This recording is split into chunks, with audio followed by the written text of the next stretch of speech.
ভালো করে সত্য কথা জেনে নাও, আল্লাহর কাছে বেশি চাইবেন না, আল্লাহর কাছে বরকতের দোয়া চাইবেন। হ্যাঁ মুসলমান, আল্লাহর কাছে বলবেন না আল্লাহ 1 লাখ টাকা চাকরি দিয়ে দাও, এইভাবে করে বলবেন না। বলবেন আল্লাহ আমার জরুরত যা আছে তুমি মিটায়া দাও, কারণ দুনিয়া জরুরত পুরা হবে কিন্তু চাহিদা কোনোদিন পুরা হবে না। জোরে জোরে কাউ ঠিক কি ঠিক না? মুসলমান দিলটা নরম করে দেন পর্দানের মা।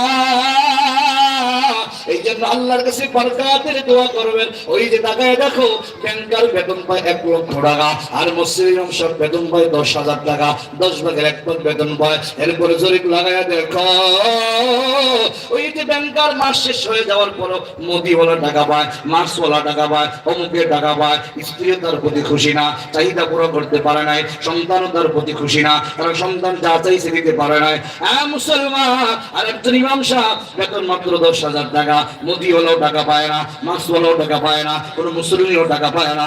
স্ত্রীও খুশি, সন্তান খুশি, এর নাম হলো বরকত।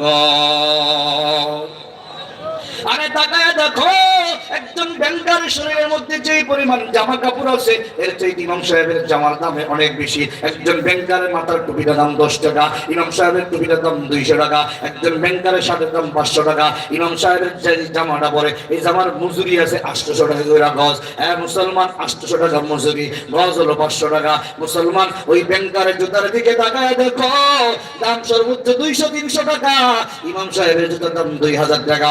মুসলমান সব দিক দিয়া ইমামের জীবনে বরকত বাড়ায় দিছে কে? আরো জোরে বলো না, চিল্লায় বলো না কে? এই জন্য আল্লাহর কাছে বেশি চাইবো না, আল্লাহর কাছে দোয়া চাইবো, বরকত চাইবো। নিয়ত আছে কার? দুটো হাত তুলে আল্লাহকে দেখাই, লিল্লাহি তাকবীর। মুসলমান এবার ওই যে ফেরেশতা, ওই যে মানব ফেরেশতা তার জন্য বরকতের দোয়া করে দিলেন। 2 নম্বর লোকটার কাছে চলে আসলো, ওই লোকটার মাথায় কোনো চুল ছিল না। মুসলমান আজকে চুল আছে মূল্যায়ন করি না। যুবকদেরকে বলবো যুবক, ওই যে খেলোয়াড়ের মতো চুলের কাটিং করো না, ওই নায়কের